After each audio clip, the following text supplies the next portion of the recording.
Like the best musicians are people who can impress other musicians without confusing or distracting the audience, right? That's insane, dude. Yeah. From Southern California to fucking deep in Florida. I know, bro. Clear across the other side. It was actually funny. To a closet. Yeah, to a closet. This episode is brought to you by EMG Pickups. I love my 817s. Our new song, Thinking in Tongues, are these pickups. Head over to emgpickups.com and use the promo code HEAVY at checkout to get 15% off. That's emgpickups.com, promo code HEAVY for 15% off. We are also brought to you by DistroKid. If you want to get your original music up on streaming platforms like Apple, Spotify, YouTube, TikTok, DistroKid can do that for you. I personally use them and they've been great to me. Head over to distrokid.com/VIP/Garza to get 30% off your membership.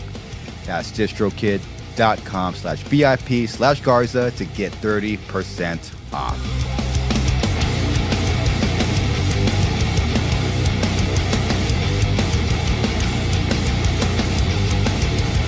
Green Day, you know that song? Saint Jimmy. No. Oh, no? No. It's off of American Idiot. You're definitely you come off as like a Green Day guy. A Green Day guy? Yeah. I mean, I don't know that I would say that. Really? I mean, I like Green Day, but I don't think that I would say I'm a Green Day guy. I like Blink more. Nice. Mm-hmm. Yeah, Blink, they're legends. You're so heavy. Yeah, heavy, and just like, I don't know, Travis made that band so sick because of just like the way he plays drums. You know what I mean? Totally. Yeah. I mean, yeah, Blink must be a completely different band for you because the drumming of those songs are just phenomenal. It's like only imagine for you, it's like it's a whole different band, you know? Yeah, yeah. And I mean, I dove pretty deep for a little while a few years ago just because I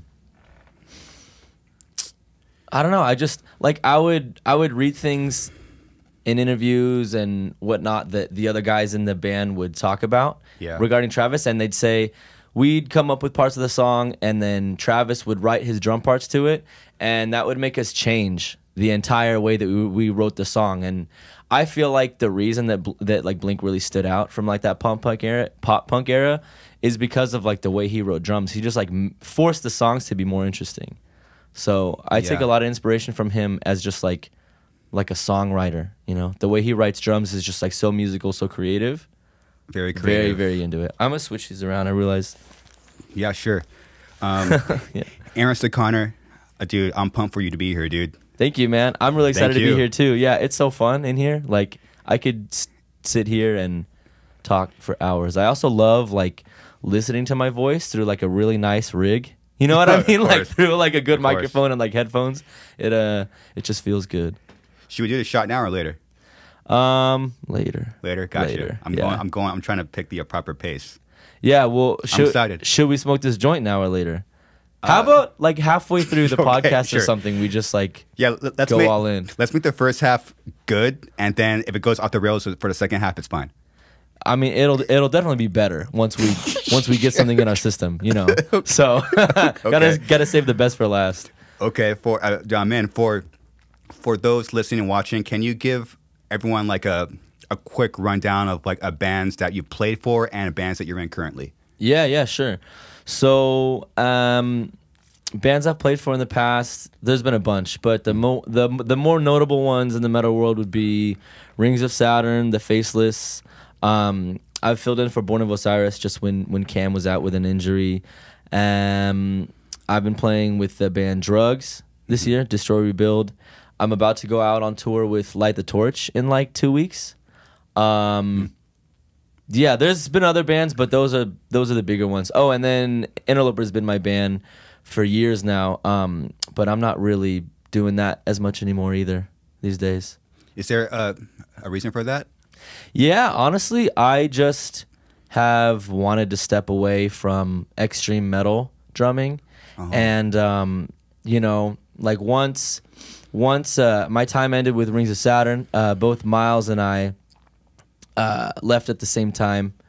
It was kind of like a mutual between us, and the main guy in Rings as far as just, you know, getting out of the band. Anyway, that was our main focus for a long time, and I was happy to be doing that because, you know, less blast beats, less crazy quick double bass. You know, I just wanted to get away from like the techie stuff, but as time went on, I've like still realized that Interloper's still a little more, you know, far down that path than I want to be. Yeah. Yeah. Yeah, to you, your style sounds very progressive. Yeah. So, yeah, so it kind of sounds like you like the, I want to say simple, but you want like a progressive, creative, like a Travis Barker maybe, but you want that like, just not as many blast beats. Yeah, yeah. So like definitely, be more bluntly, definitely not as much blast beat, not as much athleticism in general, but I mean, you nailed it on the head when you said progressive, because I grew up, like, my first favorite drummer was Mike Portnoy. Wow. I grew up on a ton of Opeth. And then I really liked Porcupine Tree, but more so for their drummer, Gavin Harrison. So, like, between the two Martins that played in Opeth, Martin Lopez, Martin Axelrod, and then Gavin Harrison, those are probably my main influences growing up. So that's where like the progressive edge comes in. But these days, kind of like you said, you know, Travis is playing like simply, you know, playing like simple song structure, X, Y, and Z, but like adding just enough spice to make it interesting. And that's kind of where my style lies, for sure. I definitely see that and hear it. Yeah, it's that's like cool. It could be like, you know, more simple song structure, but you'll add like that right amount of spice in there. Yeah. You know? Yeah, my thing always, like whether it's drumming or songwriting or whatever, to me, I always say like my favorite musician, and in my opinion, like the best musicians are people who can impress other musicians without confusing or distracting the audience, right? So like the most important thing is for the audience to just keep bopping their head and keep singing along, you know? So if I can play along to the song and make them keep doing that, but throw in this little thing that like makes, you know, my homie or some other musician in another band on the festival that's watching side stage turn their head and go like, whoa, what the fuck was that? That was sick, you know? But not mess with the flow of the song at all. Like, that's what I'm about. That's the balance, dude. Yeah, exactly. It's tough, huh? Yeah, for sure. It's tough. You know, you get used to it. Sometimes you strike gold and sometimes you get writer's block. What do you do when you're not inspired or you get writer's block? A lot of people struggle with that. I try to just, you know, like when you're taking a test and they say if you spend, you know, 2 or 3 minutes too long on one of the questions, just move on to the next one. Oh, that's cool. kind of what I do. I just leave things for a second and then I'll circle back around to it. Yeah. I do that in a lot of different facets. Like when I learn songs, for example, from bands, like right now I've been learning the Light the Torch set to go out on this tour. I will, you know, listen to the song that I need to learn and play it over and over, but I'll hit a point where I feel like I'm not absorbing too much anymore, so I'll just move on to another song, and I'm like, okay, I'm gonna come back tomorrow having let my brain, you know, rest and then digest all of this material that I'm, you know, trying to put inside of it. And tomorrow I'll be fresher and I'll have a better like approach to the song. And that works out really well. So I like to give myself breaks. Breaks are important, huh? Yeah, super important. So it seems like, which I didn't really know, like, and you definitely touched on it, where if you step away, you get absorb it better when you come back to it, it seems. Oh yeah, for sure. I don't know like exactly how to put it perfectly, but this is something that I learned from an athlete years ago. Not somebody that I know, just something that I saw online. This athlete was talking about the concept of how much like the muscle in your brain, right, affects what you're able to do. So athletes that leave the court, right, and they are constantly thinking about what's going on, or athletes that are always talking shit, you know, and getting in the heads of other athletes and like kind of stroking their own ego and talking themselves up, as narcissistic as that can seem, like sometimes it's for the better, because it like actually helps you like brain, like the area in your brain that like is used to make these things happen, like to be a great athlete or to do this or to do that, you know, or for me to like play these drum parts, letting your brain rest, it's like growing and healing and regenerating in the same way that like if I go to the gym and I tear my biceps, right, and then I let it rest for a couple of days and then it like rebuilds and repairs itself stronger, the same kind of thing happens in your brain on like a physical level. Oh, wow. Yeah. I'm not a doctor, right? I'm not accredited, so I can't like exactly tell you what's going on, you know, but it's worth looking into because it's interesting. In fact, I would like to look into it more so I could, you know, like factuate the things I'm saying a little bit better. Yeah. But yeah, that's the gist.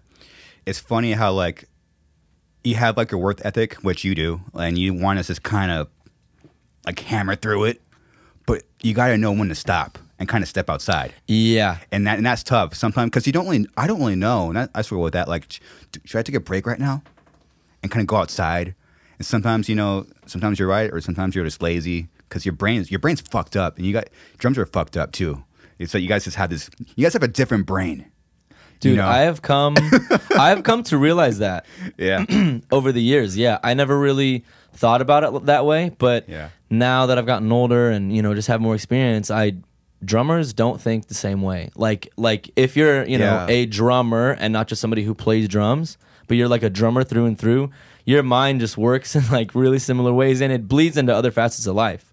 I've noticed when I talk to other drummers about non-music related things, we just a lot of times are on that same wavelength. Yeah. What do you guys talk about? What do we talk about? Yeah. It's not so much like what we're talking about, right? It's more like the way that we approach things in life, or just the way that our brain will work through problem solving, or how we just like process and interpret things that happen. I can't think of like any specific examples, but I'm definitely like, you know, been out like with Ernie, for example, you know, probably like I probably have the best examples with him just because like out of all the drummers that I know and like the touring scene and whatever, him and I hang out the most outside of tour just because, you know, he lives so close, you know? So, like, parties at my house, beach days, you know, hanging out at the bar and, you know, that he worked at and whatnot. Like, we'd have a lot of moments where we are just on that same page.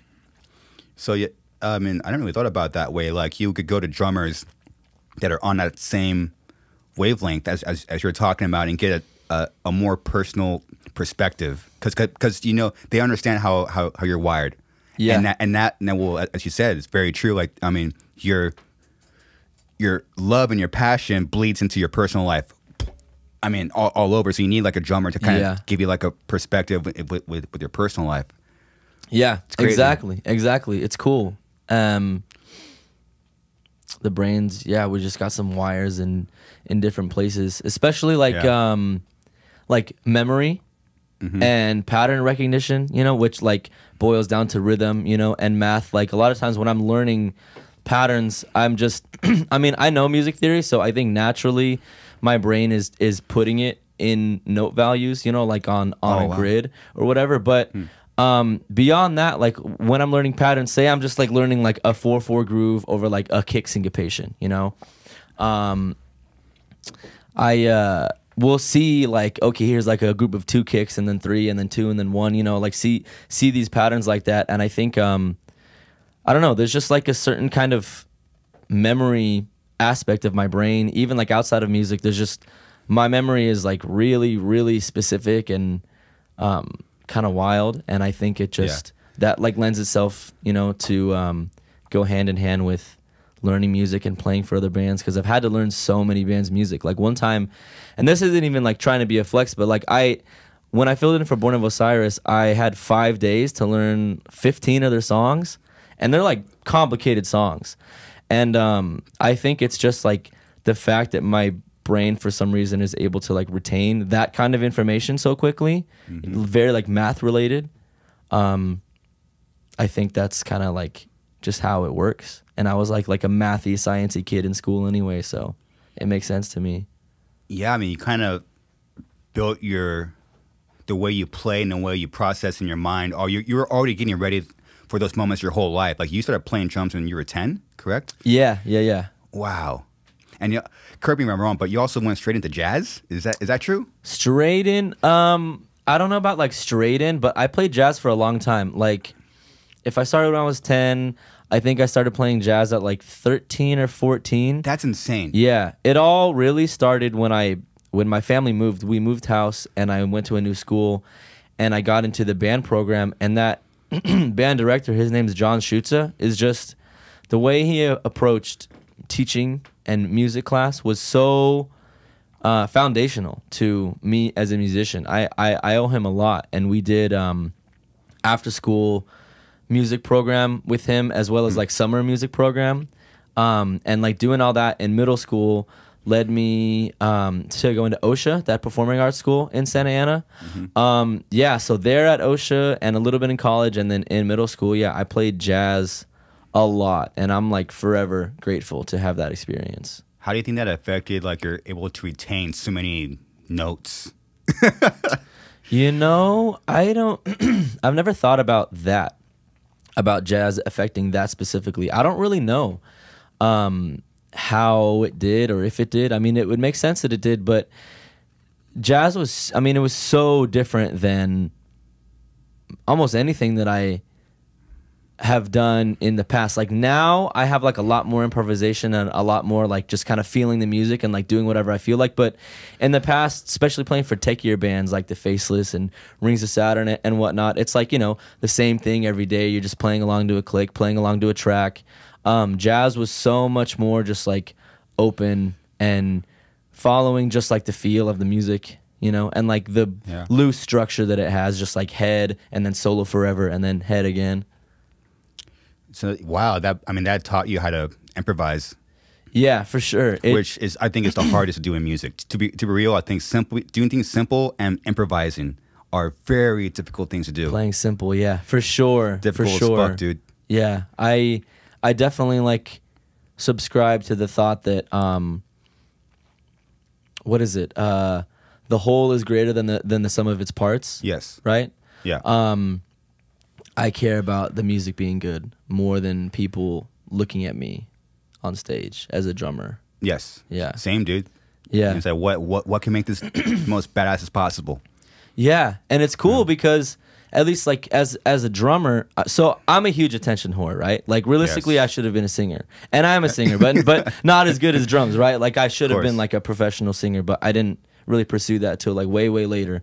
But just, you know, being the fucking diva that I am, you know, and then I have to load my drums. I'm like, I wasn't made for this. No, I'm just kidding. No, but where was I going with this though? I don't even remember now. Oh, because you should have been a singer. Should have been a singer, drummer. Oh yeah, okay. So like I said, I'm like a huge attention whore, right? So, which I guess makes for a good performer. But on stage, the simpler the music and the easier it is and the more space and the less notes, the more I'm able to be a showman, right? Like I like to stand up a lot. I'll stand on my throne. I like put my arms in the air all the time, you know, like doing like minimal stick tricks, like tasteful ones, I would like to think, you know. I'm not stick flipping the entire set, but, you know, just making the set fun and, you know, like being dramatic and exaggerating my hits and whatnot. And like to me, that's a way better way of drawing attention to yourself than being busy or trying to shred and show off. Yes. On the kit. Yeah, it's like, I mean, yeah, it sounds like you're, which we had that in common, like you're more of a showman. And you can't really do that when there's a certain, when like the music you're playing kind of surpasses a certain threshold of being technical. There's like, it's like you just can't, like, dude, we're like, I mean, we're SS, we're fucking chug on 1 2 1 2, but I mean, it may not be technical, but you could rock out and have a great time and like fucking this headbang hard as fuck. Yeah. So with drugs, I'm sure you could be like, oh wow, I don't gotta blast every fucking 5 seconds. Yeah, for sure. So far, it's like the most fun that I've ever had playing for a band. That's cool. Yeah, and it's like, you know, I went through a big sort of identity crisis for a while, just being like, I don't know what I'm supposed to be doing. Like, I don't know what kind of drummer I am. You know, I don't view myself as a metal drummer. I don't view myself as a rock drummer. And, you know, it took a couple of twists and turns, and I came back around to the realization that, like, I definitely am, like, a heavy music drummer, a metal drummer, a rock drummer.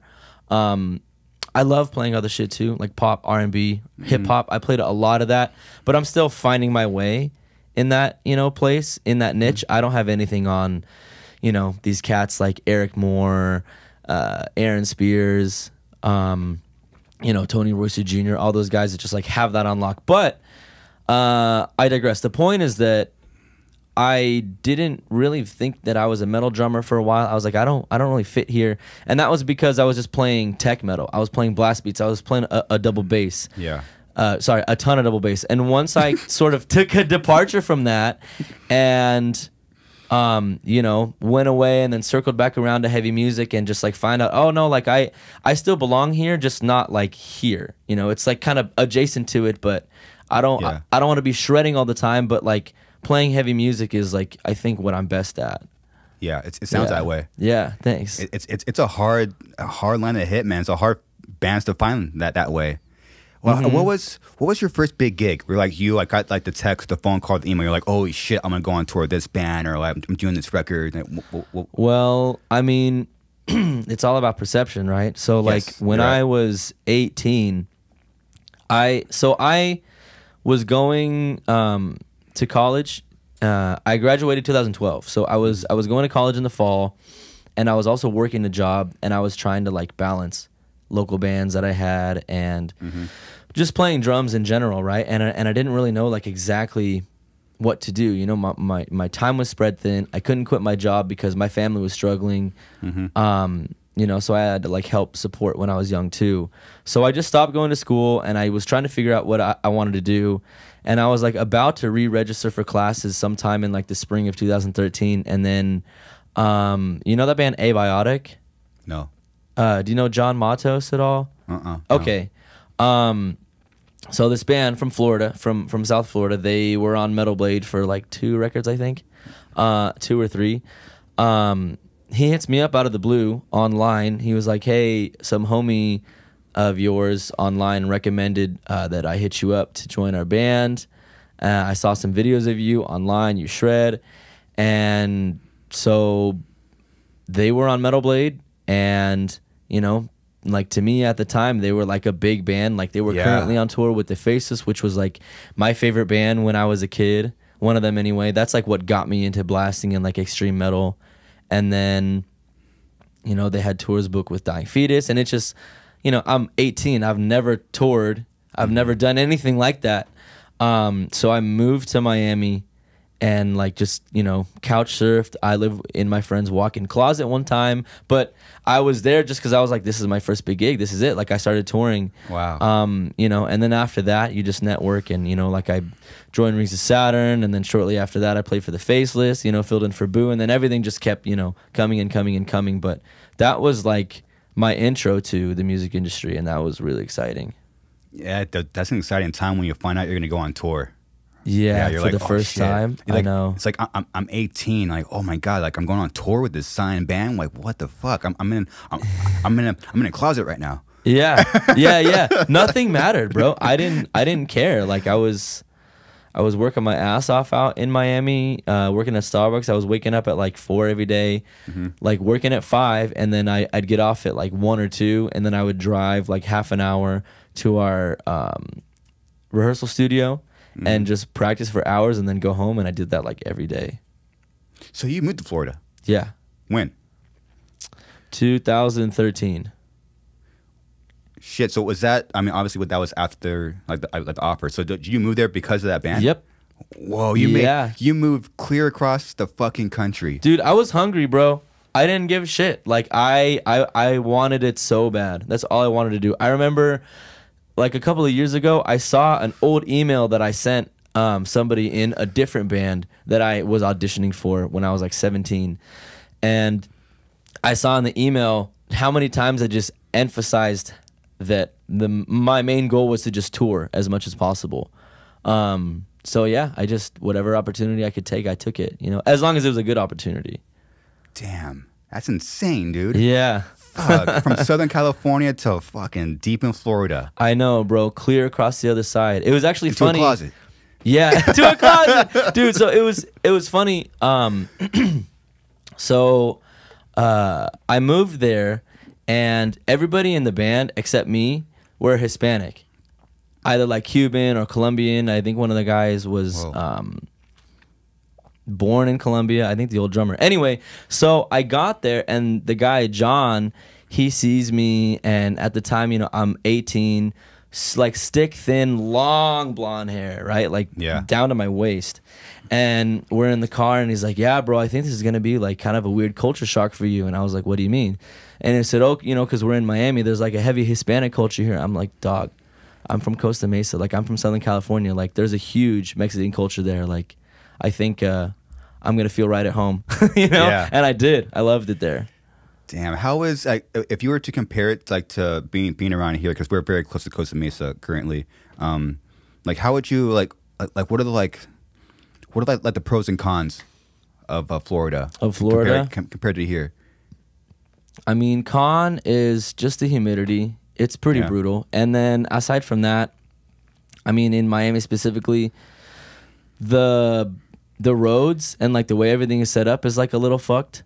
It's not horrible, but it's like definitely kind of a cluster. Yeah. But yeah, I mean, I don't really have anything bad to say about it, you know, aside from like those things. Yeah, I loved it. I mean, a lot of similarities and like, you know, little differences in the similarities between here and Miami. But you know, I mean, I went from one beach city to another, you know, like instead of, you know, Mexican food and burritos and tacos, I was having like arepas and empanadas, you know what I mean? That's so sick. Like I was still right at home, you know? And like Hispanic food is my favorite. I'm kind of like infatuated with like Latin American culture in general. So I was like kind of in heaven. Yeah, what's your nationality? Mostly German. Yeah, because with that last name, like that has to be a German last name. Yeah. Holy shit. Do you know how to pronounce my last name? Is it Stechauner? Yeah. Okay. Damn. I don't know if you've heard it before or if you've heard me say it, but yeah, that's it. I heard you say it. Oh, okay, word. Yeah, a lot of people struggle with it for sure. Wow. And in order to help me, I wrote it down a certain way. Oh, yeah. Stechauner. Stechauner, yeah, like stuck on her or like just like stu and then Connor. Katy Perry says it in Hot and Cold. Really? Yeah. I mean, she doesn't say my last name, but like Aaron Stechauner. Well, that'd be so cool. No, the lyric is stuck on a roller coaster, but like the way she pronounces it is like Stechauner roller coaster, and it's like, wow. Yeah, I mean it sounds the same. So I tell people that me and Katie go back. You're a roller coaster, dude. Yeah. Ask the girls I've dated about that. Oh my! No, I could only. It's already bad enough to be a female and date a man in a band. It's probably even worse to date a drummer. What? I went on a date one time with a girl like a few months ago, and we were just talking about, you know, our lives, and she asked me about drumming, and then she said, yeah, well, you know, my friend told me that drummers are like rare and special, and that if I ever find one, I can't let him go. And I was like, I don't know what you're talking about, but I'll humor you. Sure, yeah, I'm great. No, I don't know. Oh my goodness. No, I don't think I'm that much of a piece of shit, you know? No. I mean, I've done my fair share of shitty things, but we all are supposed to grow, right? Yes. Yeah. We all have anyone that says that they haven't, and I don't trust them. No, not at all, bro. Not I don't at trust all. anyone like that. Yeah, nobody like that. I've talked to people, you know, like about things. I'm trying to think about how to like word this so that, you know, I don't like absolutely give it away. But basically, like people who don't really accept accountability for like their past actions and just kind of like, I don't know. What I mean is like for me, I try to just be aware and like apologize and like accept, you know, and atone for the things that I've done in the past. And whenever somebody like, you know, years later, like years following some kind of like negative incident that they were involved in or were the cause of or something, and they still are finding ways to try to justify it, you know, or like excuse it, I'm just like, bro, it's been so long, like I'm here with you now, like clearly I don't hold it against you, but I would really appreciate like Honesty and accountability. Yes. Yeah. And the older you get, the more like some people just don't say sorry. I'm sorry. Those two words, man, are massive. And a lot of people don't know how to say I'm sorry or take accountability. It's fuck. For people that say it, you're like, oh, you say it, you know, I'm sorry, and then you move on in your life. But people don't say that shit, dude. Yeah. It's shocking. It's, you know, sometimes it's hard. It is. To it say sucks. sorry. It sucks. I remember it's so silly. The other day I was driving up to go to the mountains, and I was with my sister and my homie, who's basically my brother. Actually, you met him briefly at the Spiritbox show. He's like my height, curly black hair, black guy. Oh yeah. Indie, yeah. Anyway, doesn't matter. So we were in the car, and just like I did something like super small that pissed my sister off, and like I was frustrated that she was frustrated about the situation because I didn't think it was a big deal, you know. And it took me like 3-4 minutes, you know, of like driving, and just like listening to music to finally like, you know, grab her leg and be like, hey Emma, I'm sorry, like that wasn't cool, you know. But it's funny how tough it can be sometimes, even for like such inconsequential things. Yes. But it's really big when people apologize and own up for the things they do. That like really makes a man or a woman, for or real. That whatever you identify as. Yeah. That's what you call character. Yeah. And it's funny when like, you know, you said a perfect example where someone say, hey, they'll get upset, and you'll get upset that they're getting upset, right? Yeah, and then, yeah. And then you finally play it in your mind, and it's funny how like your heart tells you, shit, like you probably should do that like differently, and you should say you're sorry. Then this whole other part of your mind comes in, says no, like I don't like that, like don't say sorry. Yeah, it's so fucked it's that up. pride and that ego that's like basically trying to say, hey, your perspective is the only perspective, you know. Yes. And just like letting that down and just stepping outside of yourself and thinking, okay, well, even if I think this person's wrong or shouldn't have reacted this way, like there's a reason they feel the way that they do. You know, like something that happened caused them to like have these emotions, and you have to handle that accordingly. It's true, man. I mean, I get why people don't say sorry. It's not an excuse, but it's so tough. It's so tough, dude. Yeah, but long story short, anybody who just doesn't own up and can't apologize for things, I don't trust it. Yeah, it's just a huge red flag. Red flag, massive red flag. Massive. And you take that for your whole life, dude. Like that shit does not go away. It will manifest into something else. You know, like if you don't say sorry, you're not taking into accountable what happened or what you've done. It's gonna manifest into something. I know from experience, if I'm a piece of shit sometime and I don't fix it, it'll manifest into something else. It's so karma, weird. dude. I have, like, oh my god, bro. I mean, it's that idea has made me a better person. Which, you know, it's kind of like the idea of consequence, you know? People say, oh, well, yeah, sure, this person didn't do this or that or X, Y, and Z, but did they do it because they thought it was the right thing, or did they do it because they feared consequences, right? But, you know, I mean, having a balance, I think, is important. Like, I can't lie and say that there aren't things that I would do if there were no consequences. But, again, I'm a big believer in karma, and just, like, everything that you do shapes who you are. Like, I'll give an example. I was in this store the other day, this Patagonia store in Costa Mesa, and they had a ring. It was like $100 or something, and I was just like wearing it throughout the store, just like, you know, considering if I wanted it. And I was like, you know what, this is like a big company. If I steal this, nobody's gonna care. It's not gonna harm anybody, right? It's not like stealing from like a small business. It's like a big business, you know. It's like stealing from Walmart. Like, who gives a fuck? But then I was just like, why would I do that? You know, like, why would I be a thief? Like, even if it's not going to harm anybody, like, that just, you know, is telling of the kind of person that I am, you know, and that just, like, karma, like, affected my decision. Which sounds funny, you know, like, why, you know, at 27 years old, am I going to think to, like, steal a ring from a store? That's so stupid, you know? But it just, like, I don't know, shit goes through my mind. Like, when I was younger, like 18, 19, I was kind of like a little klepto, you know? I would steal things a lot, but, you know, now that, I firmly believe that any kind of, like, deception or whatever like that is going to get me back at some point in a big way. I 100% agree with you. Karma, I'm a big believer in karma. Massive. Good. Yeah. One time, The band was just, we just got, like, we put our stuff on MySpace. We're getting that first initial buzz. And one day, Suicide? Yes. Yeah. And then one day I walk in the garage when we were jammed, and then my half stack and Mark's were gone. And I sat there in the garage like, what happened? Then I was like, did someone come in and borrow it? Like, like, so, oh shit, I just got jacked. Holy shit, someone just stole our stuff. And then we put up a message on MySpace saying, this was like before like the crowdfunding and asking fans for money. Like I think we asked for money. I think, and we probably got like $500 or something. Yeah. But we put it towards new gear. We got new half stacks, and life went on. But I'm not gonna say who it was, but someone in our band stole, and we just fucking repeated the cycle. Like our shit got jacked, and then to have gear for us, someone in the band stole a Mesa head from their block that they grew up on, and Oh, to give back to the band. Yeah, to give back for us, so we have amps to use.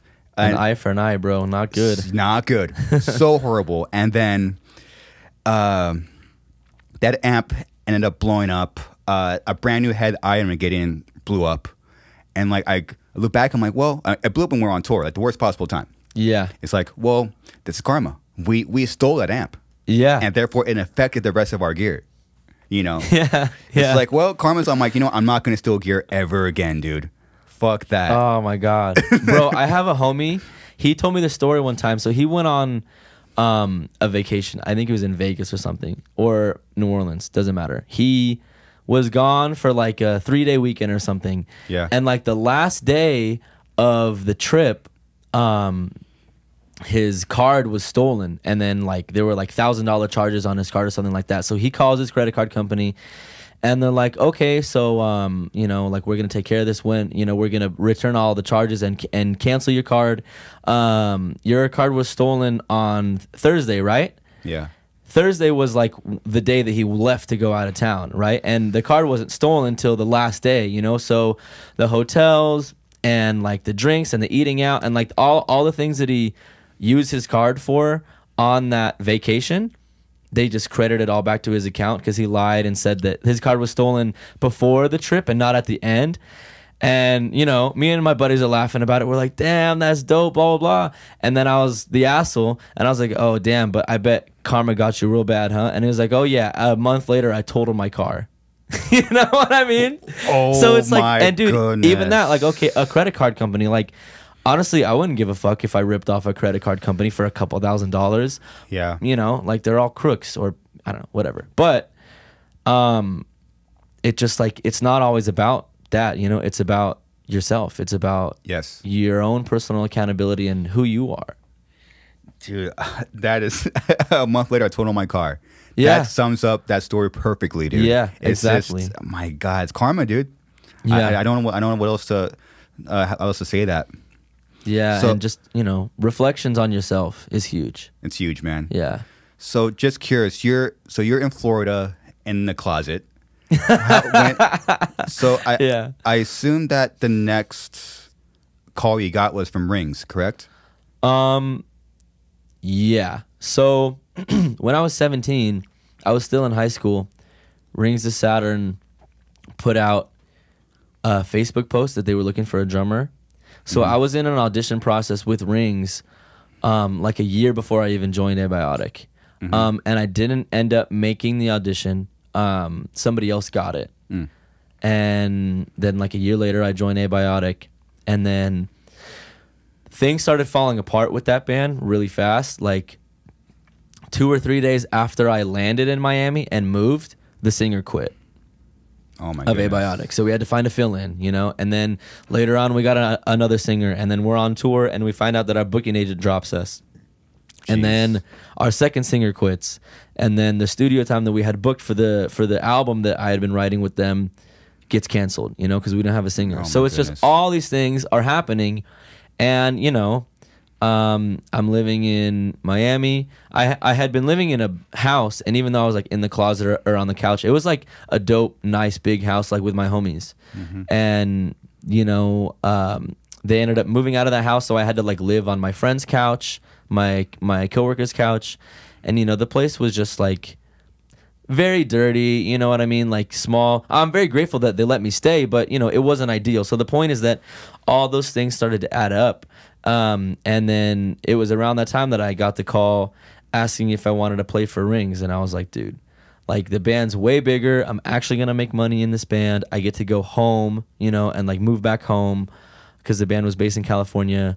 Band's getting, you know, better opportunities. Yeah, so that's what I did. I was like, hey guys, sorry, but I got a dip. And I moved. I played for Rings of Saturn for like 4.5 years.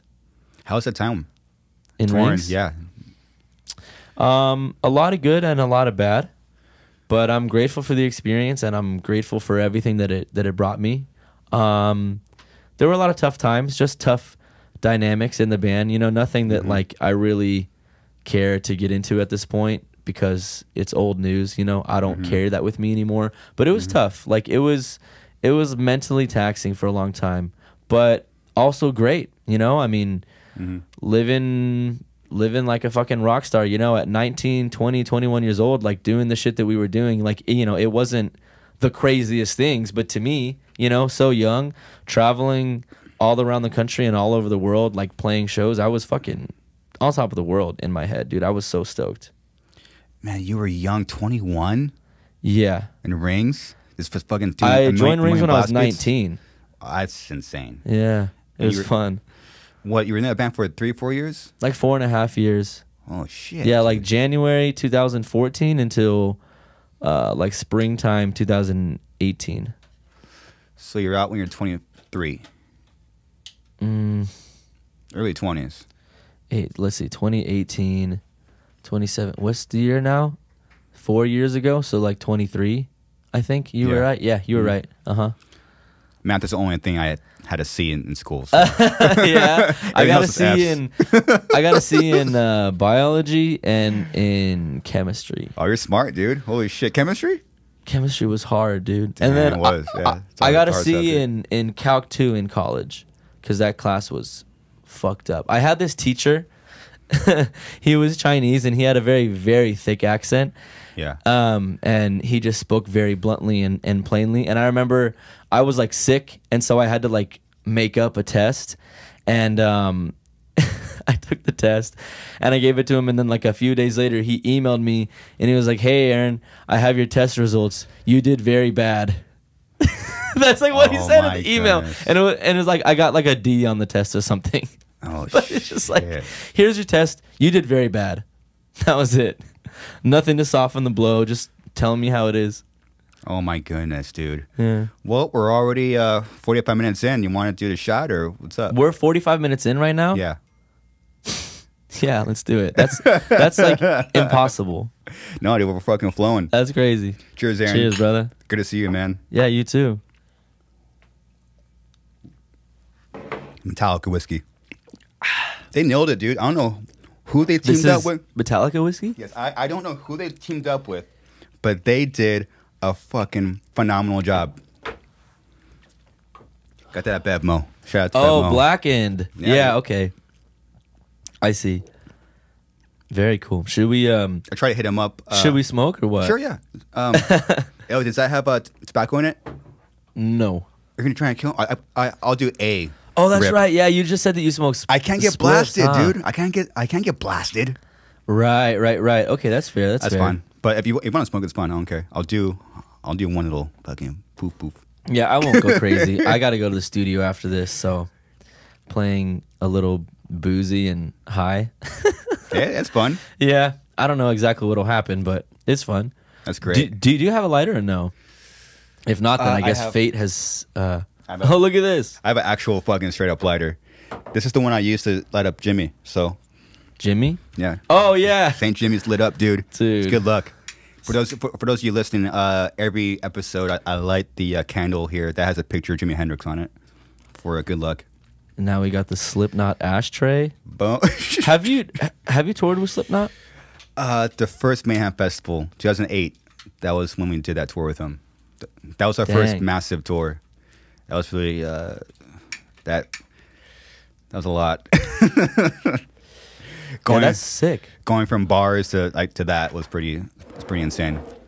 Wait, That was like your first big tour? Yeah. Or like first tour ever? That was our first big tour. Oh, so you were like playing bars and clubs and then you Yeah. went to that. That's so cool. Yeah, the tour before that was with Nile, and they treated us like shit. And then to go from that to like, it was great guys too. Oh shit! Be careful. I'm scared. That's Pineapple Express. No, I'm just kidding. I don't know what it is. I don't even know, exactly Thank you. Pineapple Express does. Yeah, for sure. What is what's like one of the favorite tours you've done? Is there like a standout? 'Cause, I mean, you've been touring a lot longer than me, and you've been doing like you've done way bigger things than me. So like, I imagine that there's like hopefully like some kind of landmark. Like that was it. Honestly, that tour and then that Korn tour, 2015, that was a big moment for us. Yeah, direct support to Korn. It was nuts. Wow. It was the U.S. tour that did the fucking whole first record. So it was a 20-year anniversary of the first record. Oh, of Korn's first record? Yeah, and they took us out. It was insane, dude. That's so fucking cool, bro. I was just walking around the whole time with my head down. I look up and see John Davis. I'm like, oh shit, there he is. Oh my goodness, somebody have a heart attack.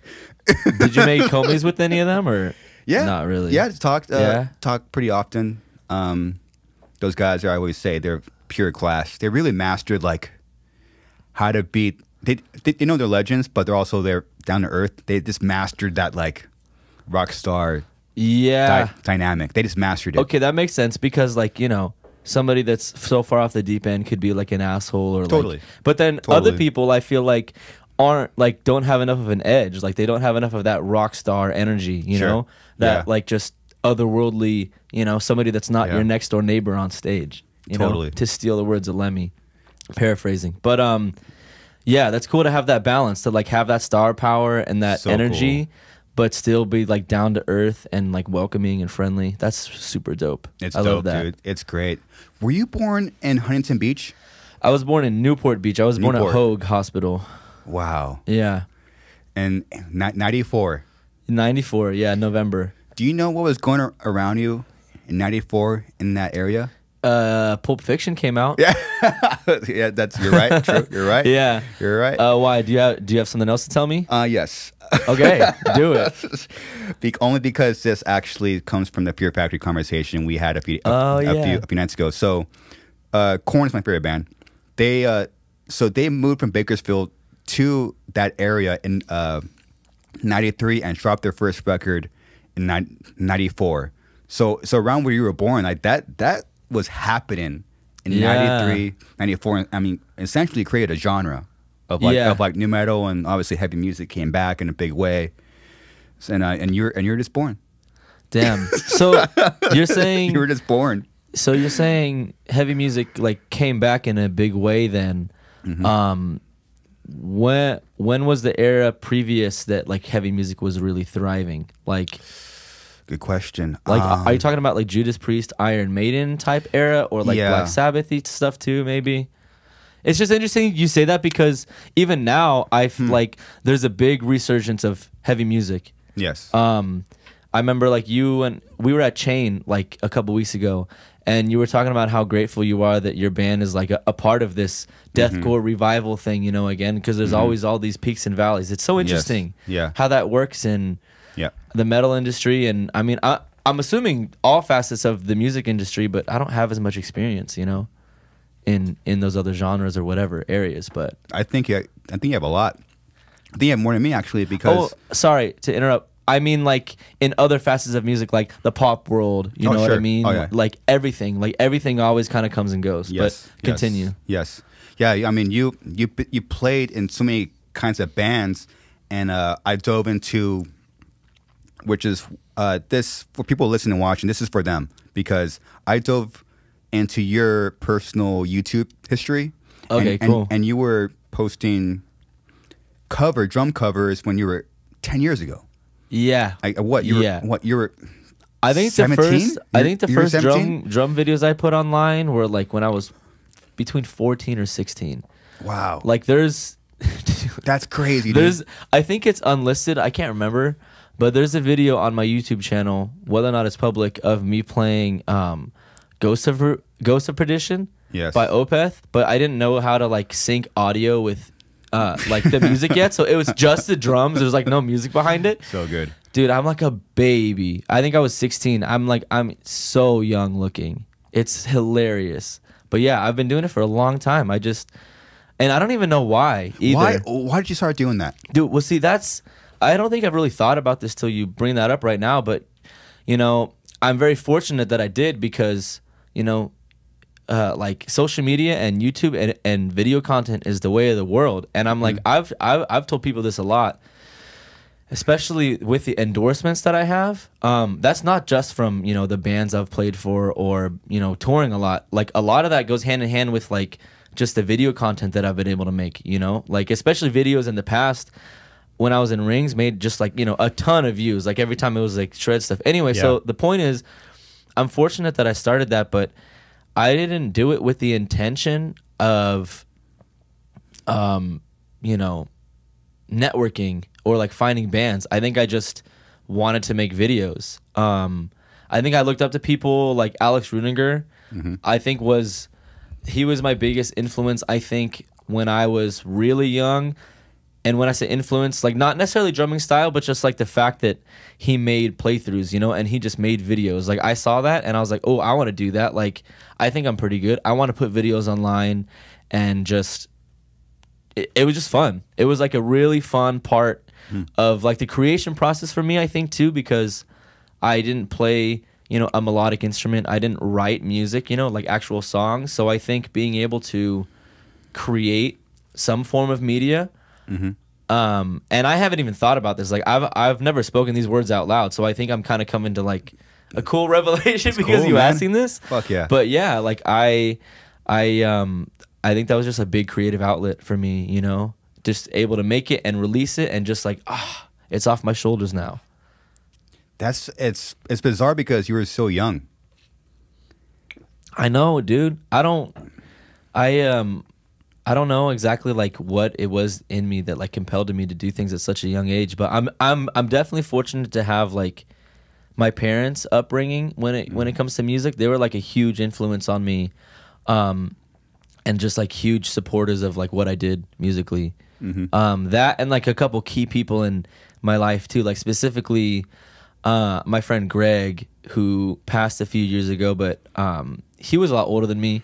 He died when he was in his 50s, but he was like an older brother, and he was just a huge cheerleader and source of encouragement to me when I was really young, just like always helping me get better and always telling me that I was the shit and telling me that I was going to do big things, you know, when I was 12, 13, 14. So I have my environment to thank in a big way for sure.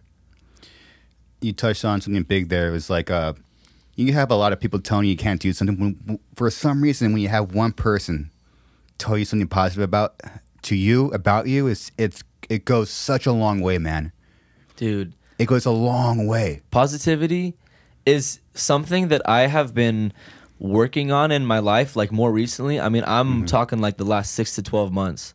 I have been working on just like kindness and positivity as a human being, more so than ever. Like I wouldn't say that I've ever been like a mean person intentionally, right? But I just, you know, growing up, I think, and in my like early adult years, like would kind of have like a negative outlook, you know, and would kind of be like dry and sarcastic and, you know, I don't know, sometimes like rude, you know, and like it was never a huge deal because it was always guys as like funny, you know, and like charismatic. But anyway, my point is that, you know, some like the closer people to me in my life lately, close friends and like family members have just, you know, I've just talked to them about the power of positivity, like for yourself and for others and for people around you, and how powerful even like small little jokes, you know, of like attacking somebody's character, like something that they do, like how far those can go, you know what I mean? Oh yeah. And like I still love to roast and haze my friends and you know have fun. Don't get me wrong. Yeah. But there's a level, right, where like you really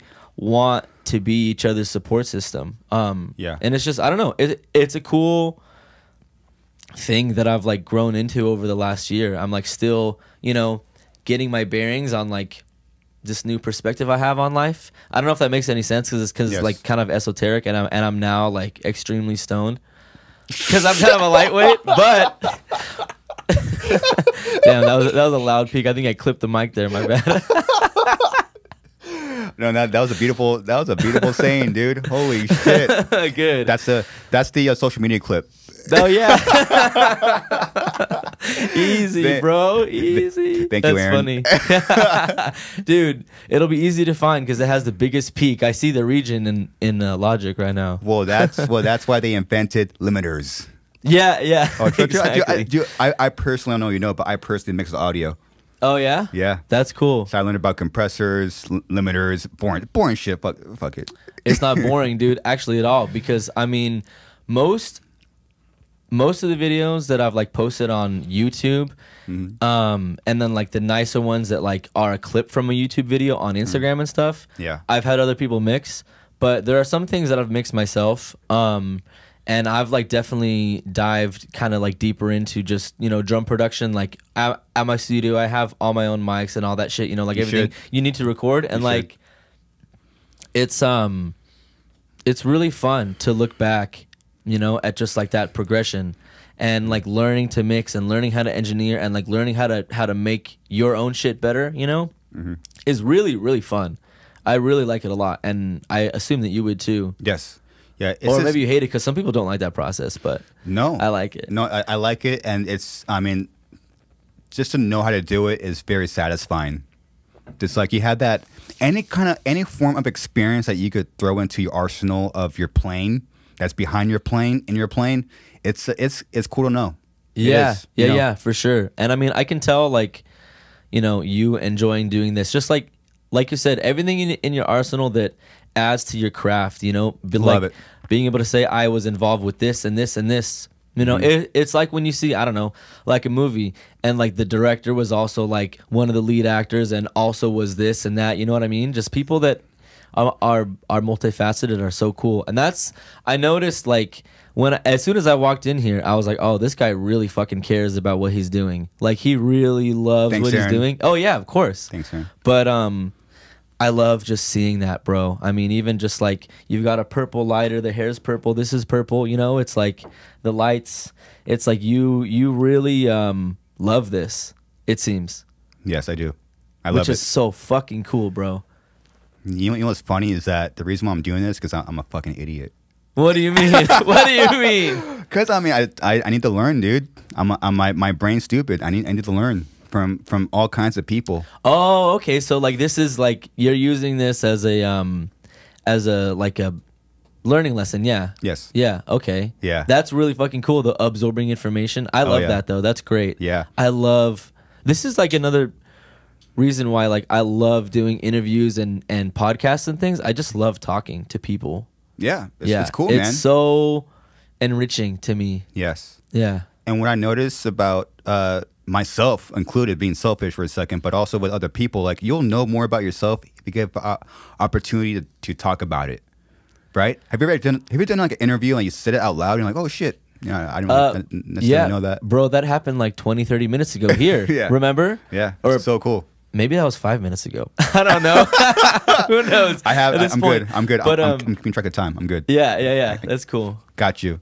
But yeah, you know, yeah, that for sure happens. I mean, that's a lot of what they say about therapy even, right? Is that sometimes it's just hearing yourself say it out loud and and get those points out, which is like yeah, man. I mean, I seek counsel in my daily life all the time with so many decisions that I make, ranging from all areas of my life. I'm always calling people and talking and just trying to seek counsel and get somebody else's perspective and that's huge, advice. Man. I love it. It is so, again, just enriching. It just helps. I love walking through life not alone, you know, but with people beside me. Yes. Yeah, we all need someone beside us. We all need it. I mean, I learned the hard way. You need a lot. You could take things only so far by yourself. And when you get to that point, you need someone else to fucking either bounce your feelings off of, ideas or song ideas, like just anything. Like you need another perspective, another person to better you. Yeah, exactly. It's nuts, dude. It's nuts. 2 heads are better than 1, 3 heads 2, all that. Yeah. Yeah, I agree. Sometimes there can be too many. You know? Oh yeah. Sometimes it's like you're getting way too many conflicting voices. But that's where intuition comes in. How do you feel about intuition? It's everything. Any work that you can do to enhance your intuition is huge. That's kind of like the first call. Usually that's made even in songwriting. Like that kind of first idea kind of comes up, tends to be the best one. It's weird. Yeah. With ideas, with conversation, like kind of go with the gut feeling. It's huge. So when you talk about songwriting, you say that, like, you know, the first one is usually the best one. Yeah.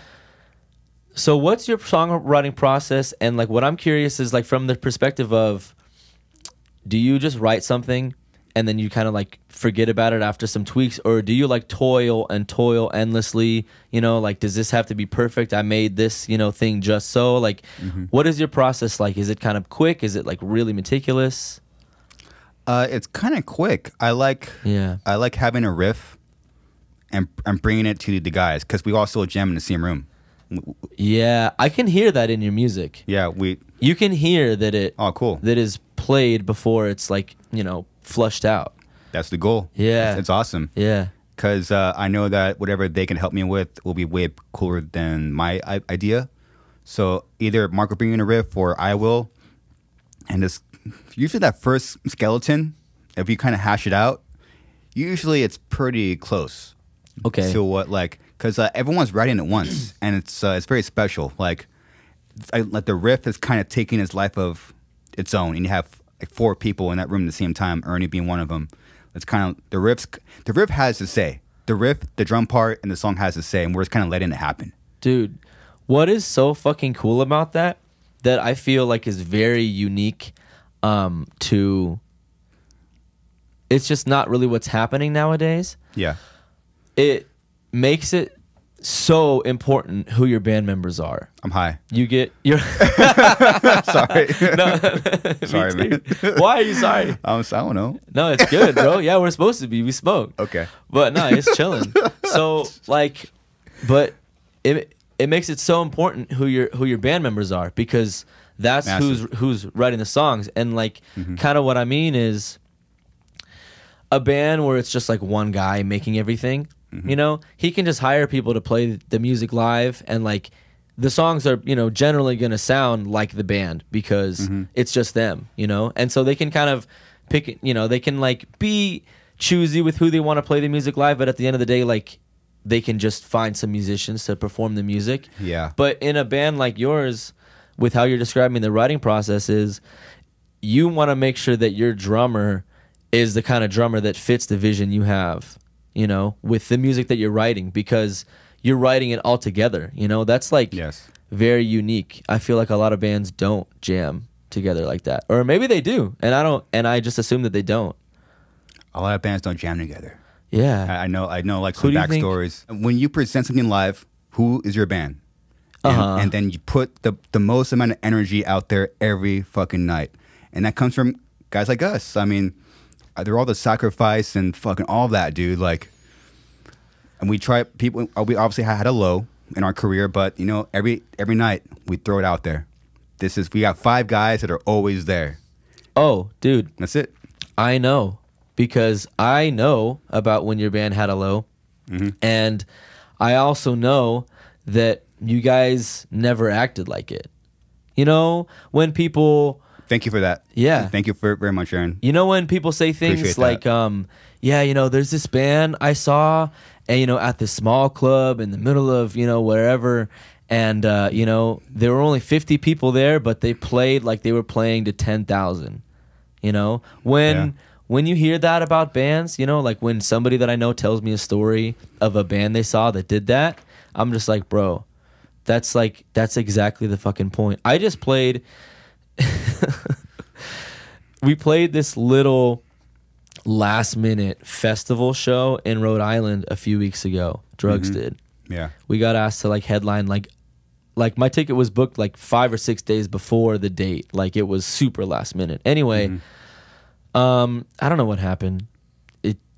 just seemed like the promotion was mismanaged, something, whatever. Sure. It doesn't matter. That's not the point. The point is at the show, there were like fucking 30 people watching, maybe, including like people in the bands. Maybe a little bit more.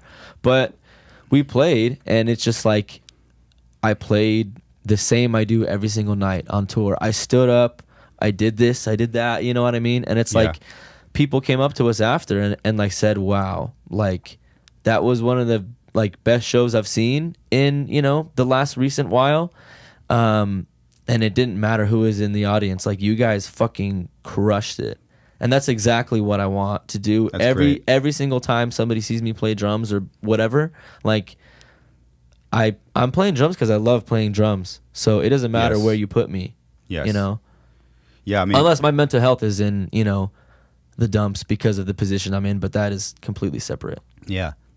And even then, you could channel that for that 25 minutes, for that hour.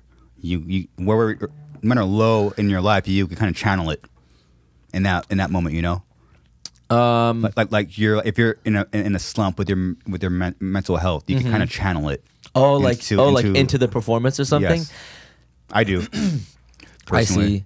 Yeah, you know what? I don't think I really have in the past. Oh, really? Unfortunately, yeah. And I think, okay, let me figure out how to explain this here. So, like on stage, I feel like like when I've been in like low states, my energy's pretty low on stage, and I don't really. I mean, you know, it's been a long time since that's happened, but in the creative process, I feel channeling like more negative weight that you're carrying more into the creative process. Yes. Yeah, than the performative aspect. You're right. Yeah. It's true. Yeah. Yeah, you're right. You probably had a different touring experience than I did. Yeah. You know, with that, you know, especially during those 4 years, you know. Yeah, for sure. Definitely. Yeah. I mean, because when we were in our low, there's a lot of mental, there's, 5 different mental states, and then it will affect yours, which you have a lot of experience with that. Someone else's mental state will affect yours. Yeah. And then let's kind of learn to channel that. Yeah. Yeah. It's nuts, dude. It's cool though that you guys are like back on top. It's really sick. Thankfully, man. Holy shit. Yeah. Getting to the getting through the shit. Yeah, just like never stopping. No, it's like war of attrition. It's like what you were saying earlier. Like, no matter what show you play like there's fucking 10,000 people out there. No matter what, Yeah, because it's gonna make all those people in the audiences, like, people will remember that forever. Forever. They'd be like, dude, I remember I saw this band and they were incredible and nobody was there. It's like you'll never see the band in that environment again. It's like kind of special if you do it right. Which I don't know if that's like like a way of making ourselves feel better about playing something that like isn't that sick. But but also I believe in the power of like your positive thoughts. So like that, just having that perspective kind of like makes the reality positive. So yeah. If you throw down out there, especially when you're a drummer, man, dude, like there's something about drumming that's like, it's more like you could do a drum playthrough. There's something with your eyes. It's so pleasing to see a drummer just drum, dude. There's something about it. Yeah, dude. I know what it is. It's been a thing. No, I've actually talked to a lot of guitar players about this, and they're like, yeah, drum playthroughs are better than guitar playthroughs. Like, fuck yeah, no dude. doubt. No He's doubt. like, I watch drum playthroughs. I don't watch guitar playthroughs. Yeah. Okay. There is a thing about that. So I'm gonna tell you something right now, and it's gonna make me seem not a little silly, but a little silly. Let's get silly. But this whole subject, I just got super jazzed the other day at that show at Spiritbox. So I had never met any of those guys in the band. I talked to the drummer Zev a little bit sometimes on Instagram, but I had never met him. Anyway, this just has to do with guitar players and drum playthroughs. I was like standing side stage at the end of the set, and then like they all started walking off, and then Mike, their guitar player, he like double taked me, and then he walked up and he's like, "Hey, we haven't met, but I know you. You're an incredible drummer." And I was just like, I love that band a lot, you know what I mean? So I was like, dog, what the fuck? And I ended up talking to him later, and he was like, yeah, no, I've just like, because I said are you a drummer? Like, or like, do I know you? Like, have we met through like a mutual friend? And he's like, oh no, I've just been watching your drum playthroughs. I'm like, but you're a guitar player. But anyway, I was just like, dude, this band that I love so much, and then the guitar player is like, hey bro, you're a sick drummer. I'm just like, kind of melted a little bit at the show, you know what I mean? Goodness, Aaron. I was so stoked. Hey, I didn't punish anybody, okay? But I was really hyped. It was cool. That's cool, dude. Spiritbox is fucking sick, dude. Yeah, they're a sick. That fucking show was band. so fucking tight. It's great. That show was amazing. I bought an overpriced shirt. It's too small, but I still wore it. You know, it looks good. No, I'm insecure about it. I meant to mention. Why are you insecure about it? It's too small, man. I don't know. I think it looks good on you. Thank you. Yeah, it looks fine. I wouldn't be insecure. Appreciate that. Yeah, no. I noticed when we walked up here, you wearing the shirt. I was like, hey, Spiritbox represent, dog. Dude, they're fucking so You sick. said you bought an overpriced shirt. That's funny. Yeah, I mean, you know, it's fucking it's band merch. House of Blues, but it's the tie-dye stuff that's added more bucks. So you buy yeah, makes sense. And Indian tie-dye is like $5-10 more. Dude, their line for merch did not end the entire night. I know. I waited. I had to leave the show when they were playing. I'm like, Yeah. I know if I don't go now, I'm not. I'm gonna buy. Even then, I left. There's fucking 5 people online. There's people that bought a Even ticket while they're playing. People bought a ticket to sit in line for merch. That's fucking crazy, dude. It is so crazy. That is insane. That is crazy, dude. man. It's wild to think about. Just like, you know, being a musician and being in the music industry, it's wild to think about like how just like the general public experiences shows, you know, versus the way we do. Sometimes like I think about that. Like I'll bring friends to shows and they're kind of like confused or like, you know, awestruck at like everything that's going on, you know, like going backstage and like going on stage and like all these things. And I'm like, oh yeah, like you don't usually get to do that at concerts. Yeah. But like now I hate going to concerts if I like have to stand in Gen Pop. I'm like the biggest diva. How are you with that? Like I am not proud to say it. I go to a show and I'm just like, I have to love the band. I have to love the band. I have to have access. Yeah. Honestly, straight up, I have to have access. But backstage, I have to. Why? Only because I want to see the band in the forum. So I want to go out and see them, you know, from the house or upstairs. Or I want to be able. I want to be able to go to the bar and buy overpriced fucking margarita, you know, and drink it and down it, and then watch in Spiritbox. But I want to be able to go back there. It's like a talk to. I mean, it's different because we have friends back there. Yeah. I mean, I have people that like, oh, I haven't seen them either a year or 5 years. That's and especially getting older, like I'm killing 2 birds, 3 birds with 1 stone. I'm like, I go to shows with a purpose. Like I'm leaving my personal life. I'm my girlfriend's understanding. Hey, you should go out see the show. So I'm seeing the show while hanging out with, let's say, for example, Spiritbox. I can see Spiritbox. I can see Aaron. I can see Ernie. I can see people I haven't seen. I saw Mike Caputo, great drummer. Yeah, he plays drums for Brandon Sacrifice. Shout out. And I what can I do in my time that's condensed? Yeah, because it has to be that way for me. I'm fucking busy, dude. Straight up, I'm busy as fuck lately. I'm like, how can I condense my time? So a show for me is like I have to go backstage. I have to. You're hanging with everybody. I have to hang with people. You're networking and you're going to a show. Exactly. I have to. Exactly. And yeah, it's funny you say that because I'll tell friends too. Unless it's a band I really want to see, you know, and I'm down to just watch and like kick it with my homies. Yeah, like when I hit up my homies and I'm like, yeah, here's my name +1 AA, and like I always like am that bitch that always emphasizes every time. I'm like, yeah, just make sure it's AA because, you know, with this venue they can get weird about it, or this venue's more lax, but you got to do this and that, you know, because I'm just like, I need to have access. I need to be able to go in and out. You know, I can't get stuck in the audience. But are there shows where you'll like buy a ticket to go see if it's like outside of the world you work in? For example, like, you know, most of my connections are in like the heavy music world. You know, I can get tickets to like other shows sometimes, you know, because you just meet more and more and more people. But sometimes there's bands who I don't really have any connections to, or if I do, like, you know, I don't know them that well. Anyway, so I'll buy tickets to like a show that I really want to see. Do you find yourself doing that these days? Yeah, if it's a show I know I don't have a hookup and like, you know, I have no one to talk to here. Yeah, I'm going here, which it's rare. That's cool. It's so fucking rare when you play music and it's like when you go to a show for pure pleasure.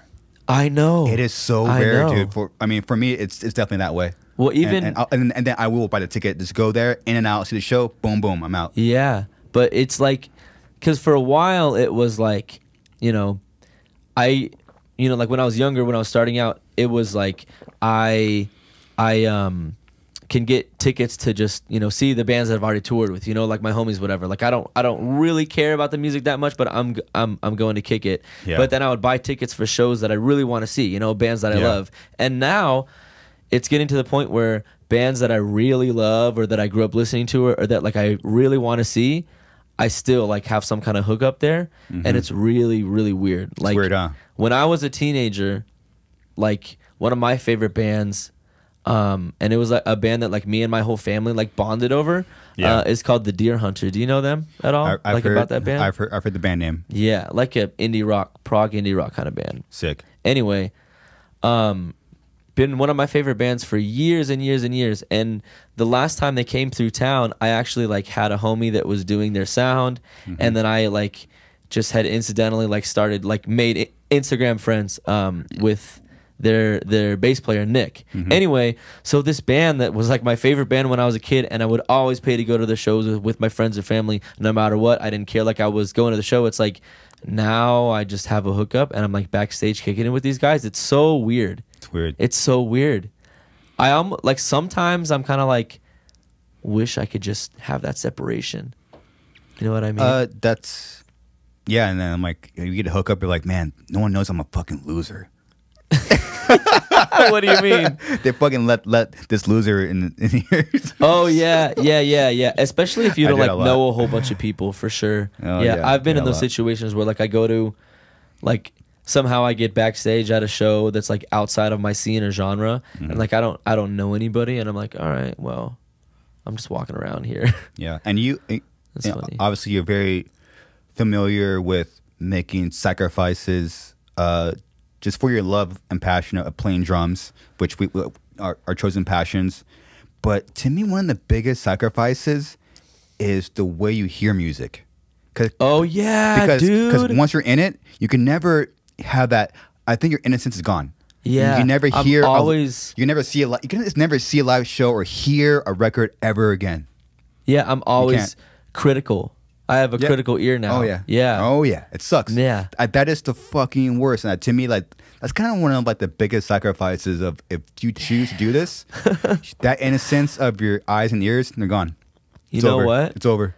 I feel like, when I get really high and I listen to music, I feel a little bit more childlike. Oh my God, that's right. Yeah, that is right. But also on top of that, I really love that you brought this up. So.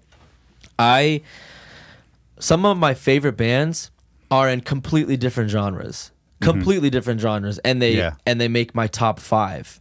Nice. You know, top 10 albums or whatever. Yeah. Like this band called Bad Sons. Do you know them? Bad Sons, never heard of them. Okay, they're like a kind of indie, but like, do you know the 1975? Kind of got that like 80s washed out throwback kind of poppy music. Anyway, them. Mac Miller, one of his albums is in my top 5. Amy Winehouse. Oh wow. Yeah, this band, this like progressive metal band called Agent Fresco. Anyway, sorry. The point is that I was trying to figure out how I would define like my favorite bands or like the best bands to me, and I realized that my favorite bands are the one who, when I listen to them, I don't think about it critically. I don't think about, you know, analyzing what they did and how they structured this song and, you know, oh, that snare's too loud, or I really wish that guitar tone was a little, you know, darker or something, whatever, right? Like, I don't think about that when I hear, like, my favorite bands. I'm just in the music, and that's it, you know? And not every band does that to me. Even, like, bands and songs that I love, you know, I'm still listening to it with like a critical ear. But again, my like top favorite bands are the ones that I just listen, and that's all I'm doing is just experiencing the sounds. Dude, yeah. You ever heard like your favorite bands, but later on in your life, and it's like, oh shit, this is my first time hearing my favorite record high, or on, or on some kind of psychedelic, or, you know, you know, like, oh, it's a whole different, like, oh, you go back to like who you were. Yeah. It's very rare. Yeah. But it's only possible when you're under a substance. Yeah. Yeah. Yeah. Really, I mean, I don't condone doing anything. Don't listen to me with that. But like for real, like I heard Korn. I was on DMT. I was like, oh, that's why I love this band so much. Yeah. Yeah. I'm like, oh my god, this is fucking heavy, dude. I've been doing that lately, like revisiting some old artists or bands or songs that I used to listen to, and I love distinguishing, at least obviously it's just like my opinion, my perspective, but I love distinguishing what I believe songs or albums or bands that I just kind of liked because it was nostalgic, but I don't really feel like it's that good anymore. Like it didn't really stand the test of time. And in my opinion, distinguishing between those and between the songs that I listened to when I was young, but I'm like, oh, these are still bangers. Like these hooks are still fucking fire. Yeah. Like nothing about this corny, this aged like fine wine, you know? Yeah. It's cool to find those old gems and be like, oh man, like there was a reason I loved this song because it was fucking sick. And then some songs it's like, oh, I liked it. I get why I liked it, but not anymore. Interesting. Yeah. For me, that's Cold Chamber, where like I listen to those records now. I'm like, oh man, it's still sick. Yeah? Yeah. I never listened to them. Oh yeah. Oh my god. Oh my goodness, Aaron. Dude, there's so much music that musicians get so mad at me for not knowing. I think you should. I mean, especially you being a drummer. Like, I think you would love like the drumming in nu metal and that whole '90s, late '90s, maybe early 2000s like time. I think you would love the drumming. Bands like Cold Chamber, Korn, Fear Factory. I think you would like appreciate it. Yeah. I think so too, for sure. For some reason I just never dove deep into like nu metal, that kind of stuff. I was raised on progressive metal from my dad. Yeah, right. And so it took me a long time. It's actually funny because I mean I was like a huge like elitist asshole snob when I was young, honestly. I was like a dick when it came to music. And I just, if it wasn't like so technically proficient, and oh well, what about the musicianship? What about this? But like how good can they play? And I was listening to just a lot of prog, Symphony X and Dream Theater and like power metal bands, and I was just like, yeah, if it's not this, it's dumb. It's too simple. It's too easy. It's too whatever. So it took me a while to just like understand and appreciate music that was just like simple and like more emotive than technical. You know what I mean? That's actually why I got the Blink-182 tat on my knee. Tattoo. Yeah. A Blink-182. Yeah, I have an Opeth tattoo as well. But of course you do. But I have the Blink one because it like wasn't because I loved Blink, like I do, but it wasn't like, oh my god, they're my favorite band or something. But I just Blink was the band that, when I was like in my later teenage years, maybe like 18 or 19 or maybe 20 or something, I just listened to them for like the first time in a while. And I used to, clown on bands like that and, make fun of simple, silly bands like that where, like, the musicians sucked. You know what I mean? And I heard it and I was like, wow, this shit's good. And it was just, it kind of was my, like, it was my turning point as a musician, in understanding music and understanding, like, what matters in music and stepping away from the whole just, it has to be technical, it has to be fast, it has to be this, it has to be that. It was just like and they're the antithesis of all of that. They're silly and like some of it's kind of sloppy and like it's just not serious at all. And it's just like it's great. It's still great, So I was like, okay, the opposite of this, and which is kind of why I like that I had like the Opeth one and then like the Blink one, That's cool. It's just like a lot of dichotomy. That's you though. That's me for sure. Wow. Like my favorite genres are like pop, R&B, like rap, hip hop, and metal. Wow. Yeah. Where do you see your drumming going and your career going with Drugs? Do you want to play with them for like a while? I don't really know. I don't really know exactly what I want right now. For a long time, I thought that I wanted to play like in the pop world, like be a drummer in that world. Mm-hmm. For a long time, I wanted to just like, you know, have my own band, which was Interloper, you know? Mm-hmm.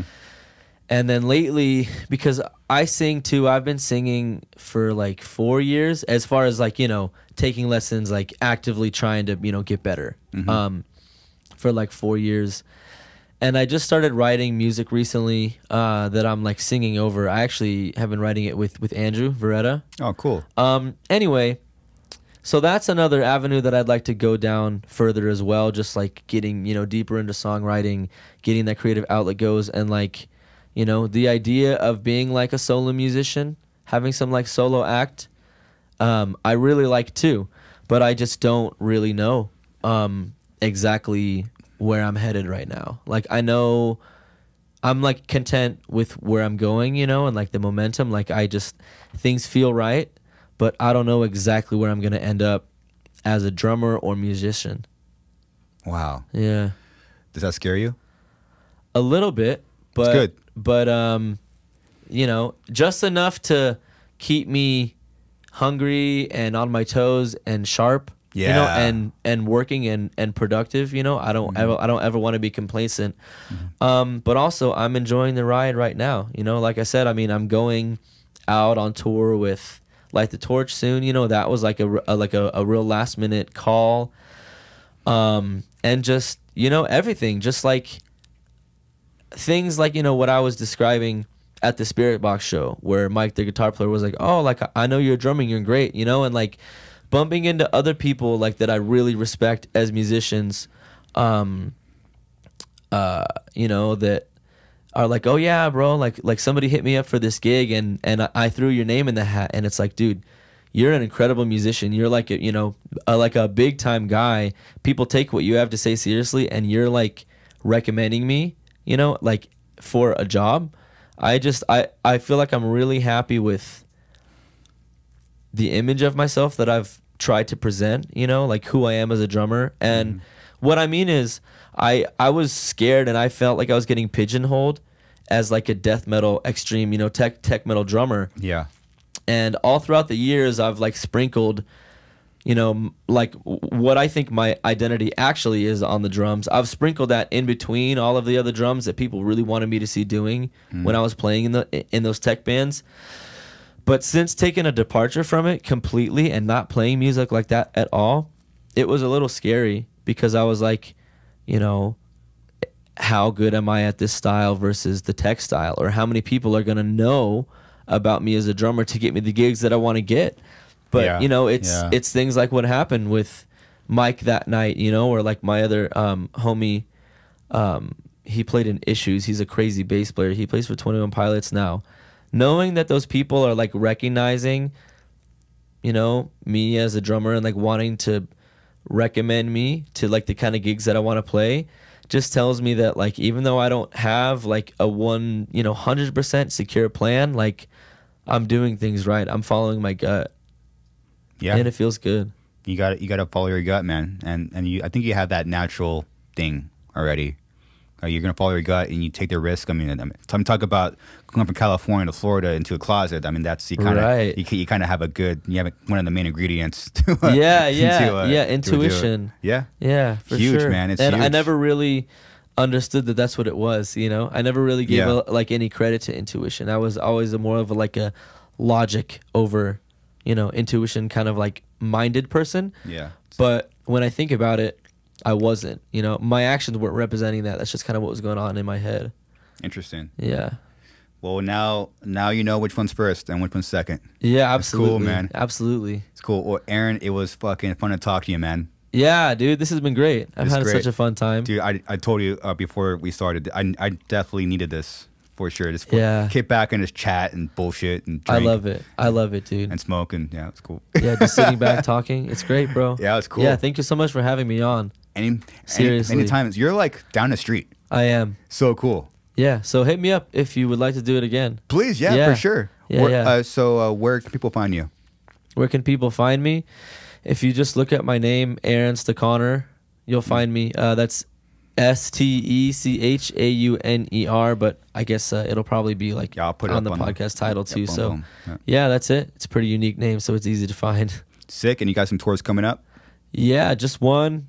Playing with Light the Torch. It's a Guar headliner.